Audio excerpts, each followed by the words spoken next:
എല്ലാമെല്ലാമായ അച്ഛനും നഷ്ടമായതിന്റെ സങ്കടത്തിലാണ് മൃദുലയും പ്രണവും. വ്ലോഗിലൂടെയായി മുരുകേശനും പ്രേക്ഷകർക്ക് പരിചിതനാണ്. സ്വന്തം വീട്ടിൽ നിന്ന് ഇറങ്ങേണ്ടി വന്നപ്പോൾ മരുമകനെയും മകളെയും കൂടെ കൂട്ടി കാര്യങ്ങളെല്ലാം സെറ്റാക്കാൻ അച്ഛൻ മുന്നിലുണ്ടായിരുന്നു. എന്നെക്കാളും നന്നായി മകളെ നീ നോക്കുന്നുണ്ടെന്നായിരുന്നു പ്രണവിനോട് അച്ഛൻ പറഞ്ഞത്. കൊച്ചുമകനോടുള്ള നിമിഷങ്ങളും അദ്ദേഹം ആസ്വദിക്കുന്നുണ്ടായിരുന്നു. പെട്ടെന്നൊരു സുപ്രഭാതത്തിലായിരുന്നു അച്ഛൻ പോയി എന്ന സങ്കടവാർത്ത പങ്കിട്ട് പ്രണവ് എത്തിയത്. അച്ഛൻ എന്താണ് സംഭവിച്ചതെന്നായിരുന്നു എല്ലാവരും ചോദിച്ചത്. പറയത്തക്ക അസുഖങ്ങളൊന്നും ഉണ്ടായിരുന്നില്ല.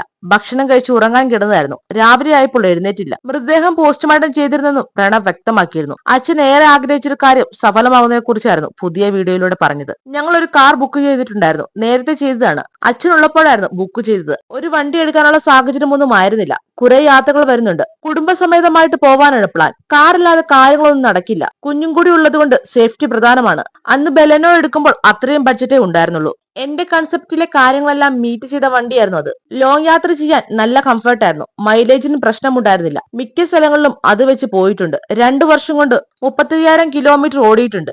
കുഞ്ഞുമായിട്ട് യാത്ര ചെയ്യുമ്പോൾ സേഫ്റ്റി വളരെ പ്രധാനപ്പെട്ടതാണ്. നമ്മൾ എത്ര കെയർഫുള്ളായി ഡ്രൈവ് ചെയ്താലും റോഡിൽ എന്തൊക്കെ സംഭവിക്കുമെന്ന് നമുക്ക് പറയാനാവില്ല. ഞങ്ങൾ കൊടൈക്കനാലിൽ പോകുന്നതിനിടയിൽ ഒരു അപകടം സംഭവിച്ചിരുന്നു. ഒരു വണ്ടി വന്ന് ഇടിക്കുകയായിരുന്നു. ഹെയർ പിൻ കയറുന്ന സമയത്തായിരുന്നു. സ്പീഡിൽ വന്ന വണ്ടി ഇടിക്കുകയായിരുന്നു. ഭയങ്കര ഇടിയെന്ന് തോന്നിക്കുന്ന ഇമ്പാക്റ്റ് ആയിരുന്നു. അത്രയും ക്വാളിറ്റിയെ ഈ വണ്ടിക്കുള്ളൂ എന്ന് അന്നാണ് മനസ്സിലാക്കിയത്. സേഫ്റ്റി കാര്യത്തിൽ എനിക്ക് അത്ര പോരായതെന്നാണ് അഭിപ്രായം. അച്ഛനും ആഗ്രഹമായിരുന്നു പുതിയ വണ്ടി എടുക്കണമെന്നത്. അതേക്കുറിച്ചൊക്കെ ഞങ്ങൾ ഒത്തിരി സംസാരിച്ചിട്ടുണ്ടായിരുന്നു. അച്ഛനും ഉണ്ടായിരുന്നുവെങ്കിൽ ഒത്തിരി സന്തോഷിച്ചാണ്. അച്ഛൻ ഇത് കാണാതെ പോയതിൽ എനിക്ക് നല്ല വിഷമമുണ്ട്. ബുക്ക് ചെയ്യാൻ പോയ സമയത്തൊക്കെ വിളിച്ചിരുന്നു. അതിനുശേഷമാണ് കാർ കൊടുത്തത് എന്നുമായിരുന്നു പ്രണവ് പറഞ്ഞത്. പുതിയ സിനിമാ സീരിയൽ വാർത്തകൾക്കായി ഈ ചാനൽ ഒന്ന് മറക്കാതെ സബ്സ്ക്രൈബ് ചെയ്യുക.